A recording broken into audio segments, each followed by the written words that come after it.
perbezaan dari price buyer dengan price seller adalah nilai cukai lah. Katakan nilai cukai RM2. Let's say tax bersamaan dengan RM2. So harga keseimbangan RM10. Bermaksud cukai yang kerajaan kenakan RM2 itu ada sebahagian yang akan sebahagian kos ditanggung oleh pembeli, ada sebahagian kos ditanggung oleh penjual. Benda aku So katakan kalau harga keseimbangan RM10, kerajaan kenakan RM2. So let's say lah bila saya buat perkiraan sebagai contoh, saya dapat price buyer dapat 11, price seller dapat 9. So 11 plus 9 dapat 12 kan. So bermaksud daripada cukai RM2 ni, pembeli hanya bayar RM1 saja cukai. Penjual hanya bayar, penjual pula dia kehilangan RM1. So seolah-olah pembeli bayar RM1, penjual bayar RM1. Tahu tak?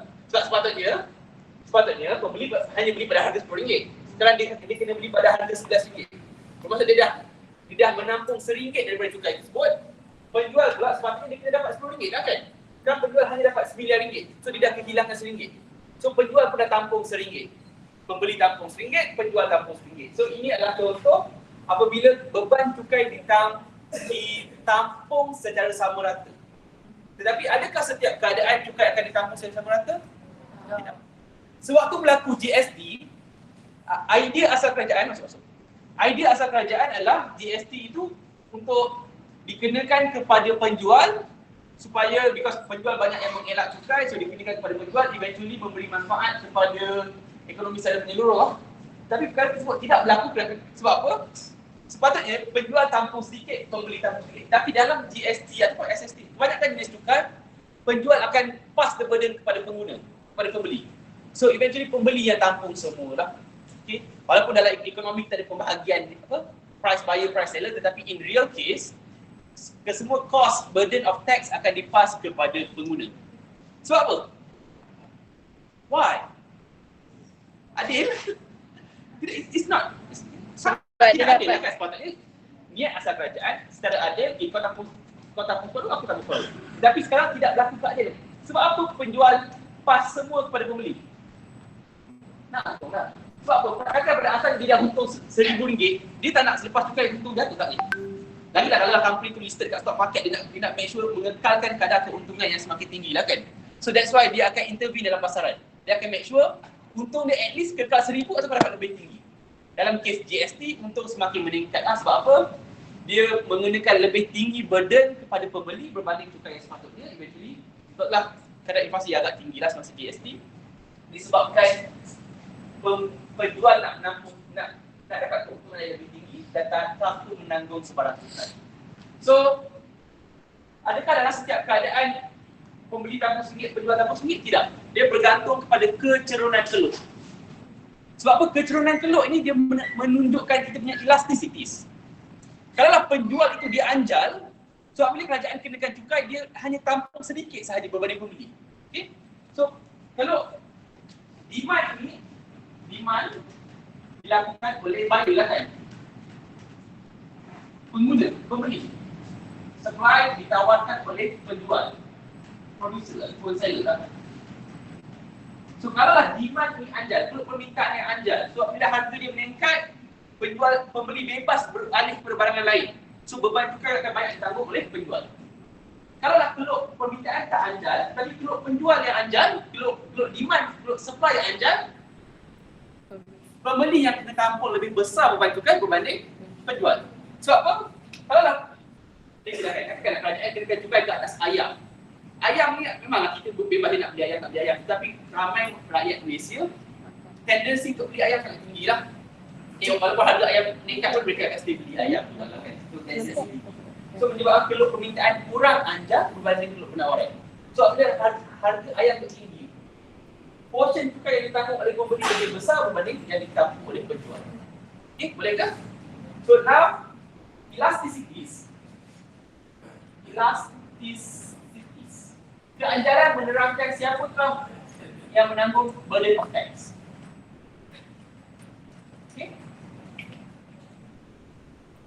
So daripada telur ini kita kan dapat dilihat secara direct keanjalan, tetapi kita dapat lihat keturunan yang akan menunjukkan keanjalan. Okay. Boleh ke Azira? Boleh. Burden of tax. Burden of tax, beban cukai. Boleh.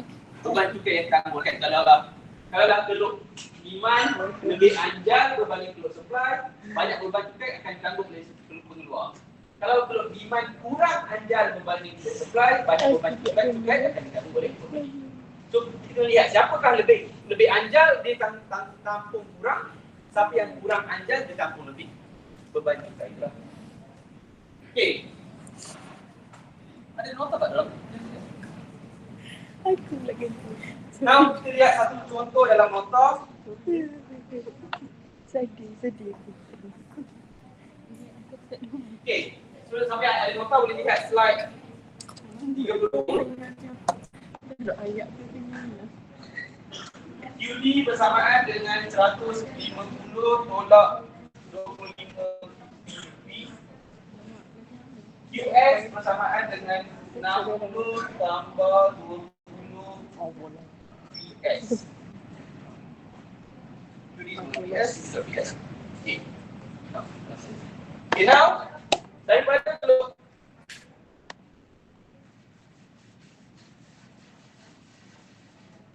okay, so soalan akan berikan teluk permintaan dan teluk penawaran ni. Usually dalam mikro 1 yang pernah belajar sebelum ni, tak ada mobil tapi kadang-kadang kita tak pilih sajalah. Mereka tak menghasilkan price yang diterima oleh pembeli dan price yang diterima oleh penjual. Itu apa? Sebab harga keseimbangan adalah harga yang sama lah. Kita cuba dapatkan berapakah harga keseimbangan dan kuantiti keseimbangan. Daripada QD 150 tolak 25P, QS 60 tambah 20P. Berapakah 45 bahagi equilibrium price and equilibrium quantity?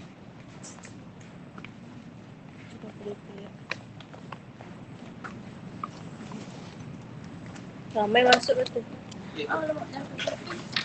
Lenguh. Tak boleh stand dulu. Dia boleh stand tapi dia tengok bawah je. Dia tengok. Meja tu. Berapa? Aku tidak ni. Everybody shuffling. Boleh tak nampak.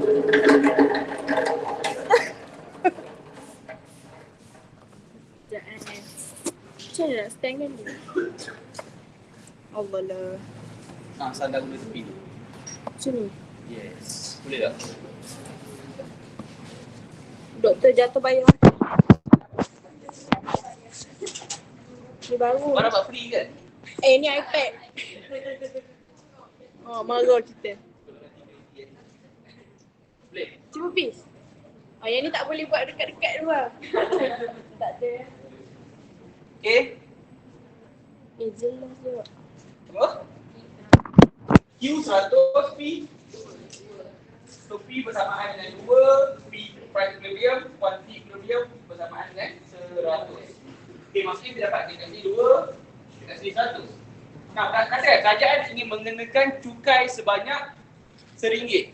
So, maksudnya first, kita perlu faham bahawa perbezaan, so first, dia dah cakap perbezaan dari PB dengan PS adalah RM1. Kalau kerajaan mengenakan cukai sebanyak RM5, the difference between PB and PS adalah RM5. So bergantung pada beban cukai lah. So PB tolak PS bersamaan dengan nilai tax yang dikenakan raya. So kita dapat maklumat PB tolak PS bersamaan dengan T. So dalam soalan ini saya maklumkan kerajaan mengenakan cukai sebanyak RM1. Okay, bila kerajaan mengenakan cukai sebanyak RM1,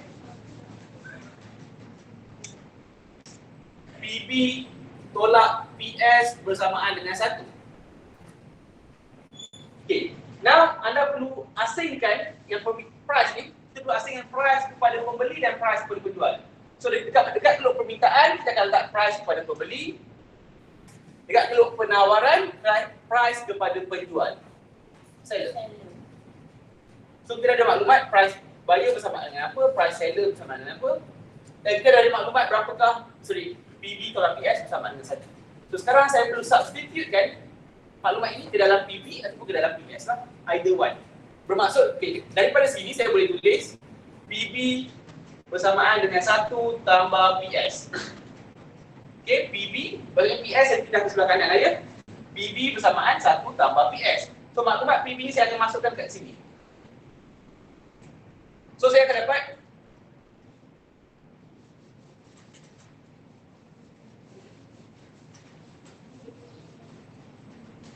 So saya akan dapat QD bersamaan dengan 150 tolak 25. So PB sekarang dah digantikan dengan 1 tambah PS.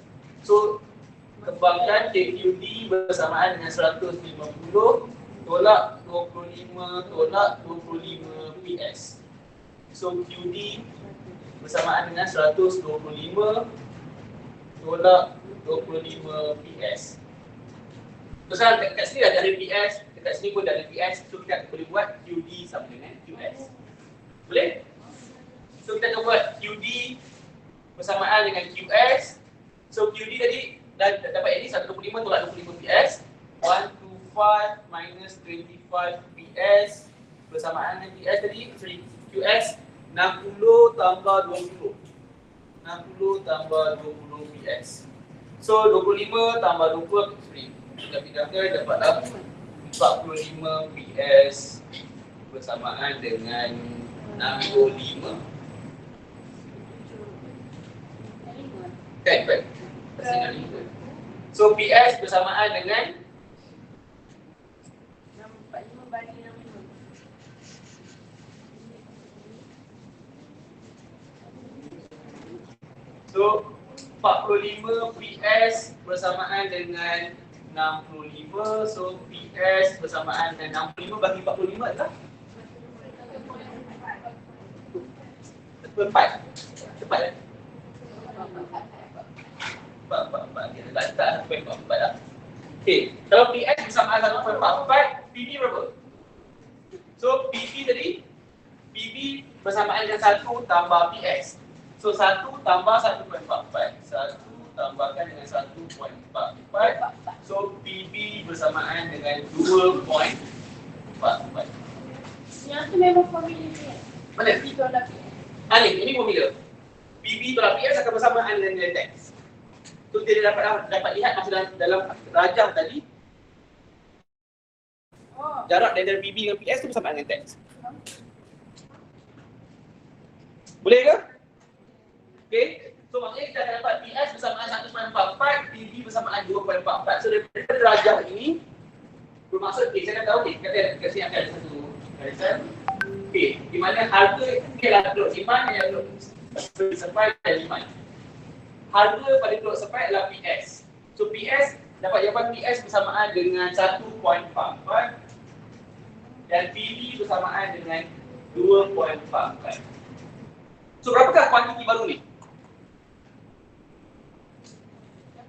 Gantikan dengan So kita boleh gantikan mana-mana dalam persamaan ni lah. Kan kalau gantikan 1.44 dalam geluk persamaan pengawaran, dapat jawapan mungkin di sini.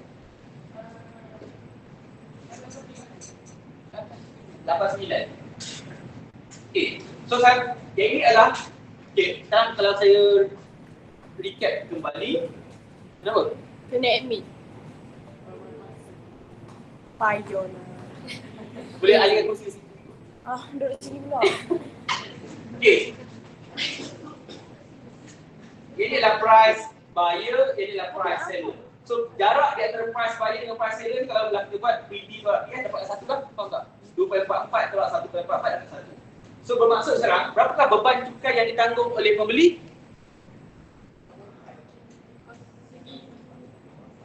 Apa? Berapakah beban cukai, berapakah nilai cukai yang ditanggung oleh pembeli? Kerajaan kenakan cukai RM1. Okey, daripada RM1 ini berapakah yang ditanggung oleh pembeli? 0.44 lah. So 2.44 tolak 2 ni dapatlah 0.44. Berapakah beban cukai yang ditanggung oleh penjual? 0.56. So burden of tax, pada pembeli ni korang kena dapatkan jarak di antara 2.44 dengan 2 ni lah. Jadi adalah beban cukai yang ditanggung oleh pembeli. Di antara 2 dengan 1.44 ni adalah beban cukai yang ditanggung oleh penjual. Bermaksud pembeli akan menanggung 0.44, penjual akan menanggung 2 tolak 0.44, 0.56. 0.56. Okey. 44 buyer. 0.44 ditanggung oleh pembeli. Oleh pengguna lah. 56 seller. Seller. Okey. Faham tak? Cik tak terteliti. Ingat. Oh. Buyer. Gitu.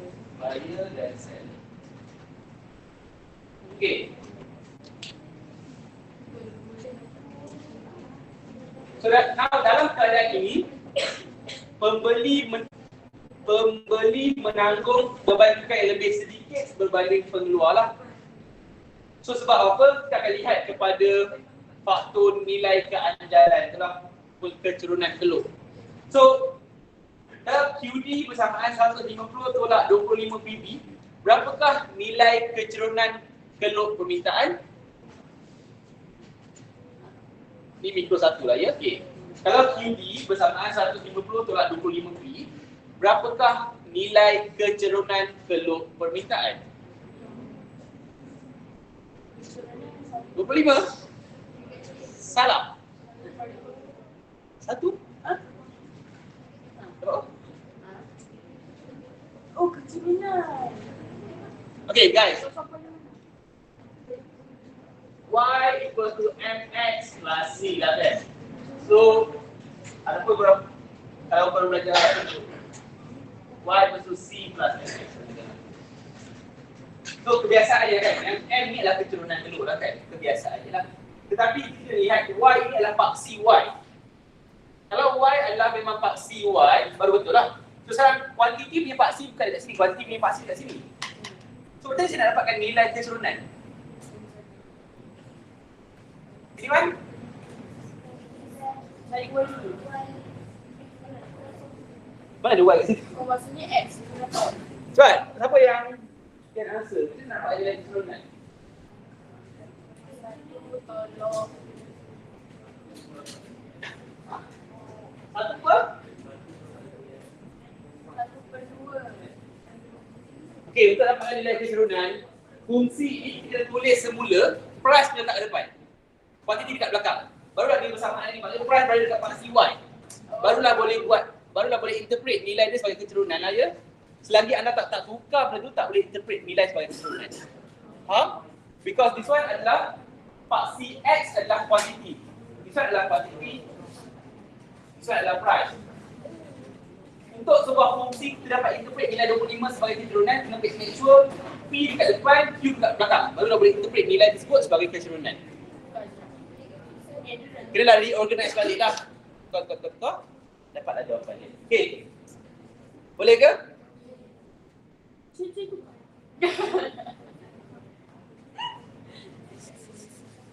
This is QD bersamaan 150 tolak 25 PB. First PB saya pindah ke sebelah kiri, Q ke kanan. So 25 P bersamaan dengan 150 tolak QD. Hello? Hello? QD.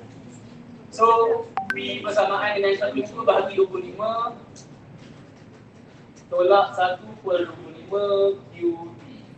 So ini adalah nilai Y-intercept, jadi dah baru dah kita ini nilai kecerunan telur lah. Negatif 1/25 lah. Sebab apa nilai dia negatif? Sebab kalau permintaan kecerunan mesti negatif, kalau penawaran kecerunan mesti positif.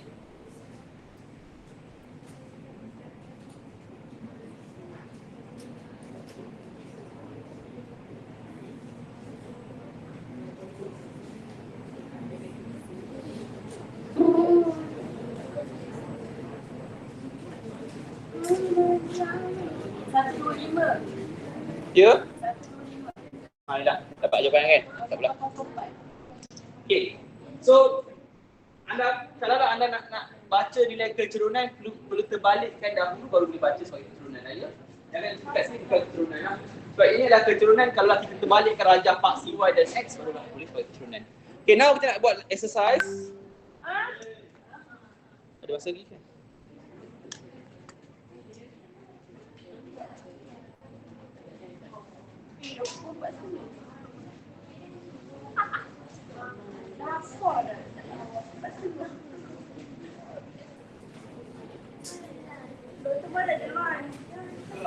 Bawah tu tak ada.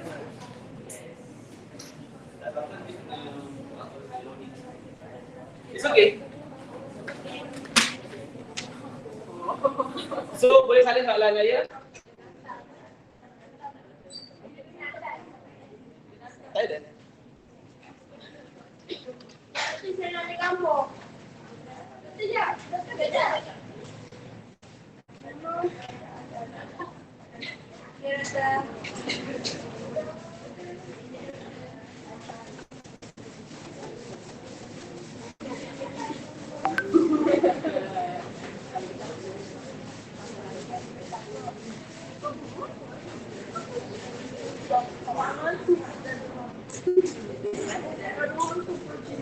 Okay.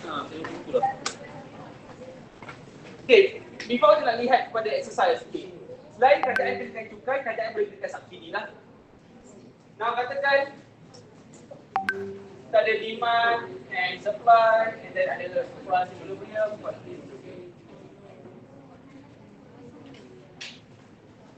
Now, sekiranya kerajaan kenakan cukai, kuantiti akan semakin berkurangan lah ya. Maksudnya kuantiti akan berada dekat sini lah kalau kerajaan kenakan cukai. Maka kerajaan kenakan subsidi, kuantiti akan semakin meningkat lah. So, let's say kerajaan kenakan subsidi untuk meningkatkan kuantiti lah. Antara contoh sebab apa kerajaan mengenakan subsidi, seperti contoh nak beri korang gadget ke sebagainya lah kan. Beri subsidi supaya korang dapat meningkatkan amount gadget yang dibeli dan sebagainya lah. So, kuantiti di pasaran akan meningkat. So, yang ini adalah kuantiti selepas kerajaan mengenakan subsidi. So, kita akan ada sama juga kita tadi price seller dan juga price buyer. So, di keluk permintaan adalah price seller, di keluk penawaran adalah price seller, permintaan adalah price buyer. So, tadi price buyer yang lebih tinggi lah kan. So, PB tolak PM bersamaan dengan tax. Dalam kes ini, price seller lebih tinggi. So, price seller tolak price buyer bersamaan dengan subsidi. Itu sahaja beza, yang lain pun sama je. Jalan kerja pun tak berubah lah. Cuma kedudukan dah berubah daripada sebelah kiri ke sebelah kanan. Kemudian price dalam kes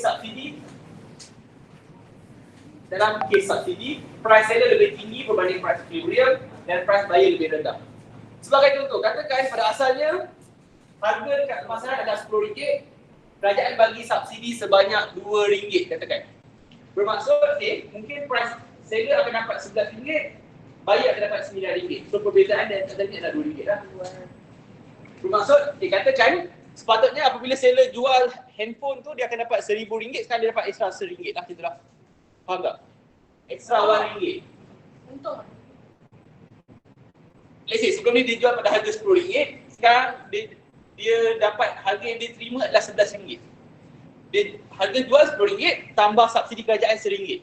So penjual dapat RM11. Dari konteks pembeli pula, sepatutnya pembeli beli pada harga RM10, sekarang dia beli hanya pada harga RM9.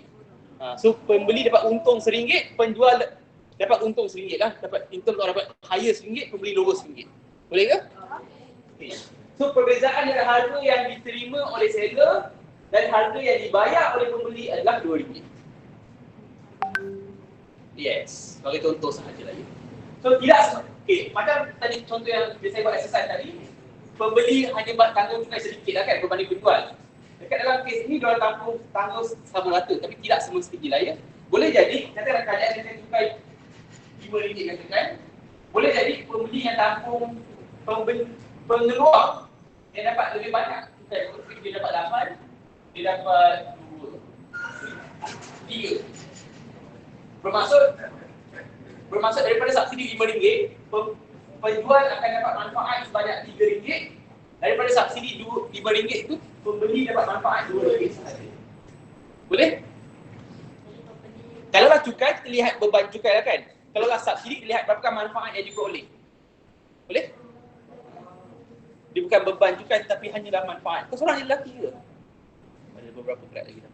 Mana Kevin semua? Kau duduk luar ke duduk dalam? Mesti. Dia banjir je? Kat mana? Belum banjir lagi kan? Nanti kalau banjir dia akan dapat email. Okay. Now kita lihat satu exercise dan kita tamatkan kelas pada hari ini.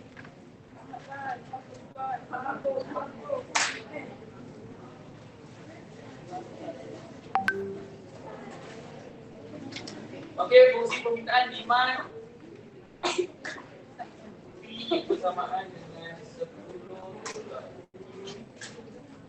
Q penawaran P bersamaan dengan Q tolak 4. Okey. Simple je. Fungsi permintaan P bersamaan 10 tolak Q. Fungsi penawaran P bersamaan Q tolak 4. So now soalannya adalah first, dapatkan equilibrium price and quantity. Dapatkan equilibrium price and quantity.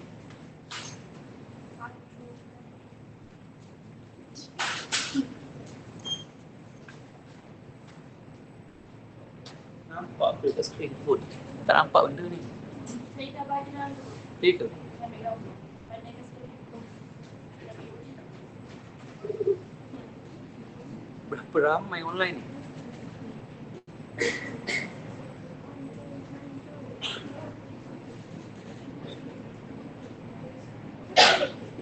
Oh, foto ada satu. Hai. Ten.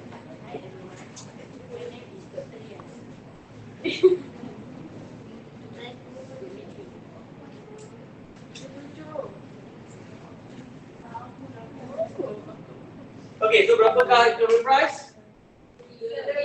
3. Equivalent quantity? 3. Okay, now sekiranya kerajaan mengenakan cukai sebanyak RM1, dapatkan kuantiti yang baru, dapatkan harga cukai yang dibayar oleh dapatkan harga yang dibayar oleh pembeli dan harga yang diterima oleh penjual dan hasil kerajaan. Saya baca je. Kerajaan mengenakan cukai RM1, dapatkan kuantiti yang baru. First, a new quantity. Okay, second, harga diterima oleh pembeli. Price buying. BB. ya. Third, harga diterima oleh penjual. Price seller. Dan yang terakhir, hasil kerajaan. Q yang baru.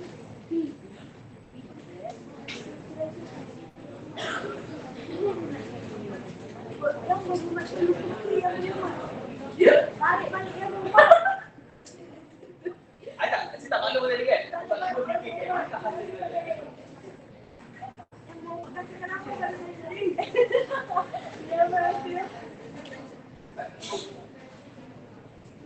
Nino.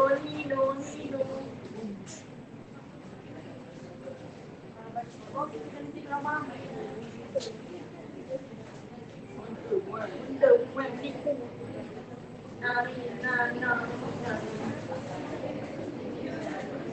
Aduh.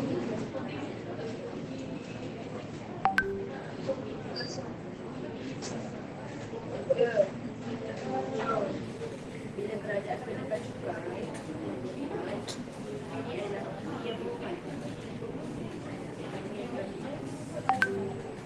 Yang bukan.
Salah. Bukan dia gini.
Okay, so first soalan kita dapatkan equilibrium price yang buat Q boleh buat 10 tolak Q bersamaan dengan Q tolak 4. So 2Q bersamaan dengan 14, Q bersamaan dengan 7. Mana dapat Q bersamaan dengan 7, price bersamaan dengan 10 tolak 7 dapat 3 lah. Okay, dan the first one. The second one adalah soalan kita first adalah berapakah kuantiti yang baru lah kan. So kita tahu okay, P bersamaan 10 tolak Q, tapi kita kena tulis dalam bentuk okay. So price buyer bersamaan dengan 10 tolak Q, price seller bersamaan dengan Q tolak 4. Dan kita ada maklumat price buyer tolak price seller bersamaan dengan 1. Sebab price satu lah ya. Okay. So now first from this one kita boleh pilih. Saya nak ambil PB bersamaan dengan 1 tambah PS. So saya gantikan yang ini ke dalam persamaan ini lah. So sorry, gantikan ke dalam persamaan atas ni lah. So PB ni saya gantikan. So 1 tambah PS bersamaan dengan 10 tolak Q. So PS bersamaan dengan 9 tolak Q. So yang ni PS bersamaan 9 tolak Q, PS bersamaan dengan Q tolak 4. So PS bersamaan dengan PS. So 9 tolak Q bersamaan dengan Q tolak 4. 2Q bersamaan dengan 13. Q bersamaan dengan 6.5. So means first daripada soalan tadi first kita dapat maklumat kat sini adalah 6.5. 6.5.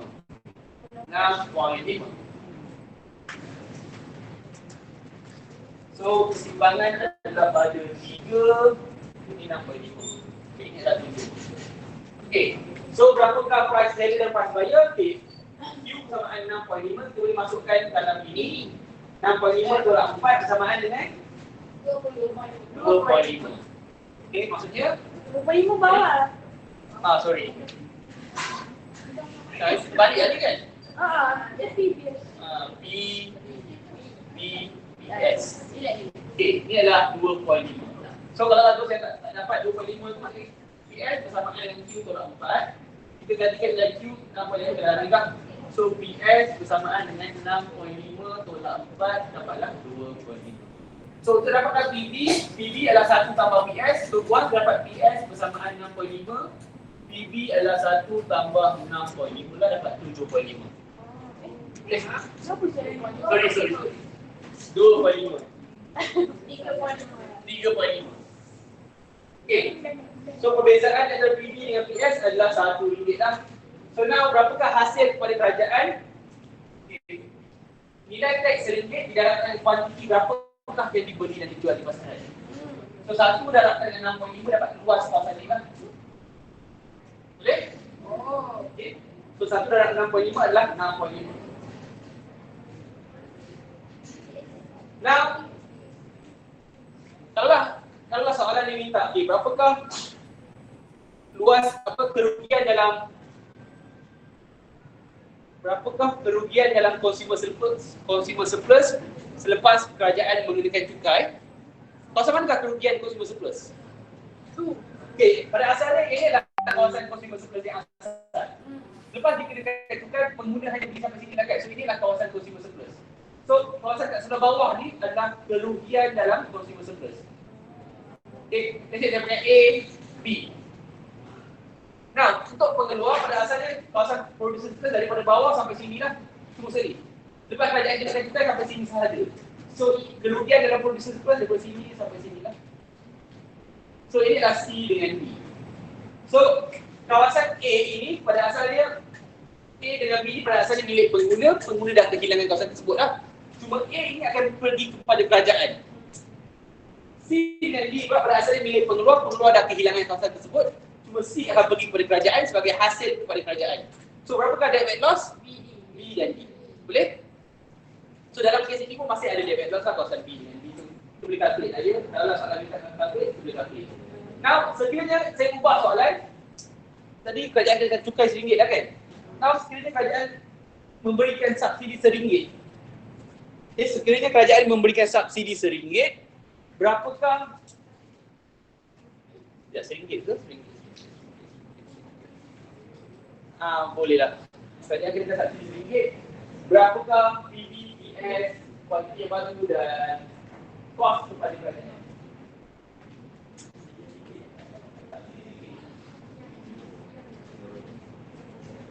Bermaksud sekarang pelajar tu berada dekat sebelah kanan juga. subsidi Yes, subsidi. Subsidi RM1.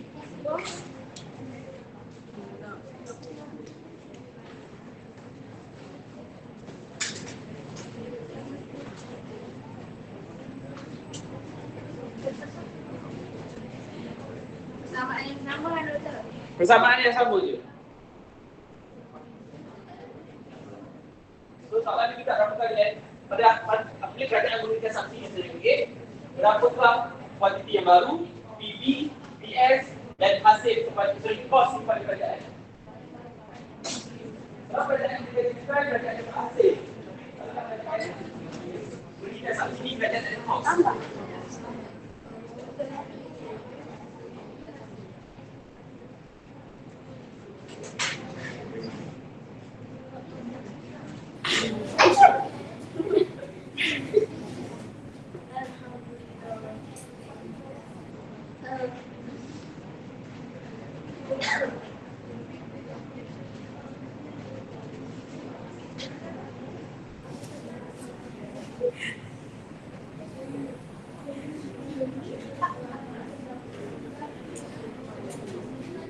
Mana dia? Dia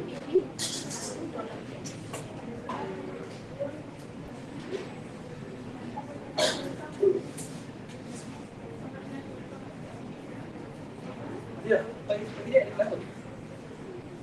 Bagi tak? Dalam sekitar. Dr. Najib, Dr. Nasib. Online. Saya tu ada PTG kan? Pembelajaran tak ada gantian. Maksudnya ada waktu online, ada waktu face to face. So guys, bukan semua subjek boleh buat online je. Ada subjek dia dah diklasifikasi sebagai PTG tidak pembelajaran tak ada gantian di mana subjek mereka half boleh buat online, half boleh buat face to face. So subjek adalah subjek di mana mereka kalau nak buat online, boleh buat online, nak buat face to face, boleh buat face to face. Subjek mikro, makro, ekonometrik semua tidak boleh buat online je. Unless ada arahan daripada naik chancellor universiti kan? So untuk dapatkan arahan daripada sana, kita tak aktif lah pun dia. Boleh? Boleh bos. So next time dia tak nak buat kelas hybrid untuk online dia ada.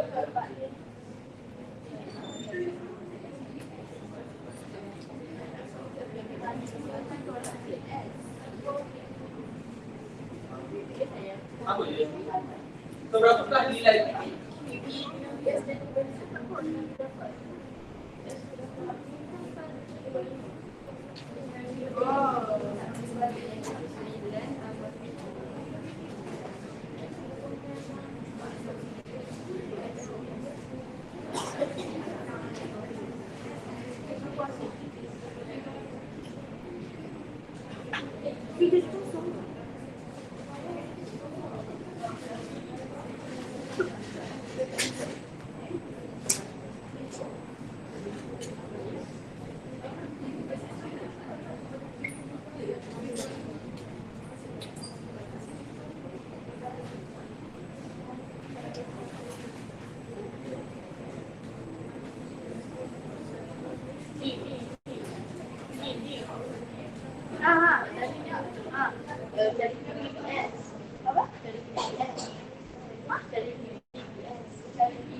Lukman, berapakah PB?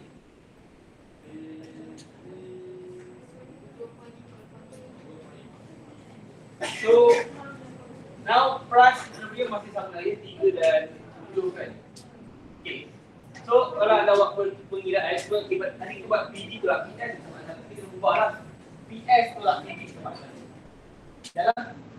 Dalam subsidi, price seller lebih tinggi berbanding price buyer lain. So, PS tolak PB bersama ada. Satu, kita naikkan balik ke bawah ni. So, sepatutnya ada dapat 7 kat sini dapat 7.5. So, akan dapat 3.5 ni adalah price seller, price buyer adalah 2.5. So dalam kes ini price seller lebih tinggi berbanding price buyer. So berapakah manfaat subsidi yang diperoleh oleh pengeluar? Pengeluar akan dapat 0.5, pembeli akan dapat 0.5 lah. So berapakah kos kepada kerajaan?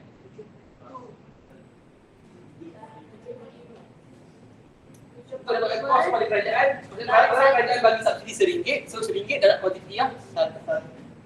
So cost to government, cost kepada kerajaan bersamaan dengan subsidi darabkan dengan kuantiti lah. So subsidi adalah RM1 darabkan kuantiti 7.5. Dapatlah. Kalau kita nak sebut sebagai hasil kepada kerajaan, revenue to government, tax darab kuantiti. Boleh sama je, tax darab kuantiti.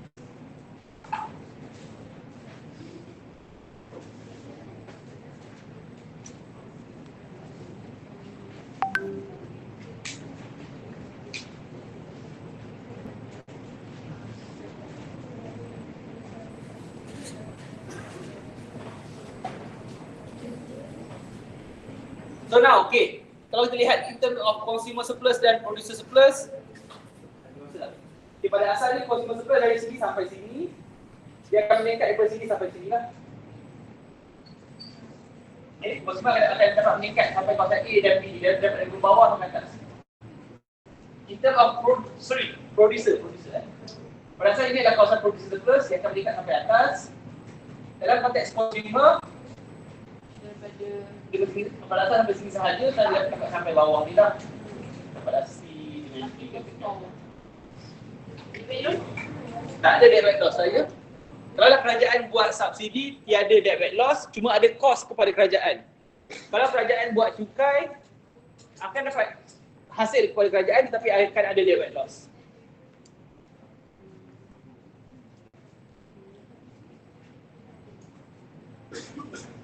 So keseluruhan kawasan ini adalah kos kepada kerajaan anda. Keseluruhan kawasan fase ini adalah kos kepada kerajaan.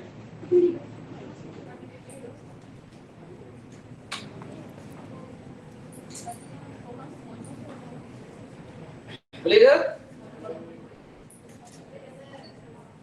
Ya? Okay. So, ada apa soalan tak? Kalau tak ada apa-apa, sampai di sini kelas pada hari ini. Kita jumpa esok.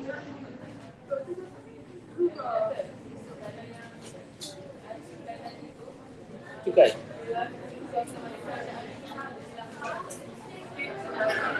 Ayo, kalau cukai gini, ini kos kerajaan kan? Kalau cukai, revenue tu government. Revenue. Okay, itu dapat government revenue sama ada tax dalam kan dua ni. Sama je lah. Kalau cukai ni dapat kawasan tempat segi ini lah. Kawasan satunya.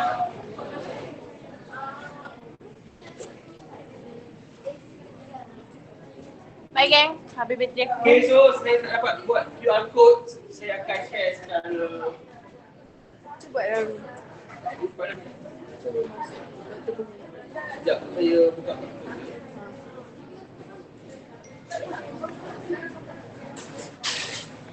Okay, bye-bye.